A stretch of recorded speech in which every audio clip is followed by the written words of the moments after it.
जब भगवान विष्णु ने पृथ्वी भूदेवी को वराह अवतार लेकर समुद्र से उठाया था, उसी समय वराह भगवान और भूदेवी के संयोग से एक पुत्र उत्पन्न हुआ जिसका नाम रखा गया नरकासुर। भूदेवी ने वराह भगवान से कहा, प्रभु ये मेरा पुत्र है, इसे कोई न मार सके ऐसा वरदान दीजिए। विष्णु मुस्कुराए और बोले, तेरा पुत्र तभी मरेगा जब तू ही उसके वध में सम्मिलित होगी। भूदेवी उस समय इस अर्थ को नहीं समझ पाई, पर यही वचन आगे चलकर उसके पुत्र की मृत्यु का कारण बना। ब्रह्मा जी ने उसे प्रागज्योतिषपुर, आज का असम और गुवाहाटी क्षेत्र का राजा बना दिया। शुरू में नरकासुर एक धर्मप्रिय राजा था, पर समय के साथ उसमें अहंकार और शक्ति की प्यास बढ़ती गई। शुक्राचार्य की शरण में जाकर उसने तंत्र मंत्र और मायावी शक्तियां प्राप्त की और फिर उसने आरंभ किया देवताओं, ऋषियों और स्त्रियों पर अत्याचार। उसने स्वर्ग पर आक्रमण किया, इंद्र को हराया और देवी अदिति के कुंडल तक छीन लिए। यही नहीं रुका, उसने 16,000 राजकुमारियों का अपहरण किया और उन्हें अपने महल में कैद कर लिया। कोई उसके सामने टिक नहीं पाता था।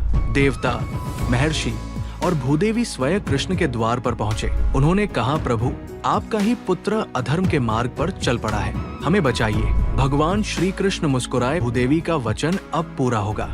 उन्होंने अपनी पत्नी सत्यभामा के साथ गरुड़ पर आरूढ़ होकर युद्ध के लिए प्रस्थान किया।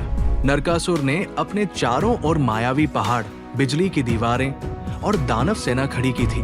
कृष्ण ने सुदर्शन चक्र और शारंग धनुष से असुरों का नाश किया, लेकिन जब कृष्ण ने नरकासुर पर वार किया, वो वार वापस पलट गया। तभी सत्यभामा के शरीर में भूदेवी की शक्ति प्रवेश कर गई, क्योंकि वराह ने कहा था भूदेवी के सहयोग से ही नरकासुर मरेगा। सत्यभामा ने अपने धनुष से एक तीव्र बाण छोड़ा और वो नरकासुर के हृदय में जा लगा। नरकासुर जमीन पर गिर पड़ा और कहा, प्रभु मुझे क्षमा करें, मैं आपका ही अंश हूँ। कृष्ण ने करुणा से मुस्कुराकर कहा, पुत्र तुम्हारे पापों का अंत हो गया, अब तू वैकुंठ को जाएगा। मरते समय नरकासुर ने एक वर मांगा, मेरे मरण के दिन जो मनुष्य स्नान कर पूजा करेगा वो नरक से मुक्त हो। कृष्ण ने वर स्वीकार किया।